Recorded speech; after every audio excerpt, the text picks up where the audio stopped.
بسم اللہ الرحمن الرحیم۔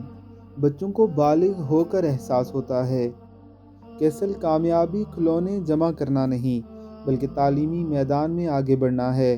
پھر شادی ہونے پر معلوم ہوتا ہے کہ بہترین شریک حیات کا ملنا اصل کامیابی ہے۔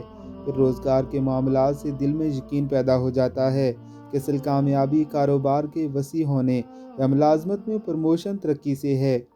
جوانی ڈلنے پر نقطۂ نظر تبدیل ہو جاتا ہے کہ اصل کامیابی تو باصلاحیت اولاد، بڑے سے گھر اور بہترین گاڑی کے ہونے سے ہے۔ پھر بڑھاپے میں انسان کے نزدیک اصل کامیابی کا پیمانہ بیماریوں سے بچ کر جسمانی اور دماغی تندرستی کا برقرار رہنا قرار پاتا ہے۔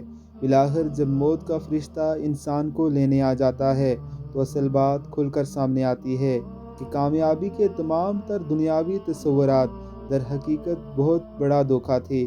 اصل کامیابی تو اللہ کے احکامات اور حضرت محمد مصطفیٰ صلی اللہ علیہ وآلہ وسلم کے مبارک اعمال میں تھی، جس کے لیے کبھی وقت ہی نہیں مل سکا تھا۔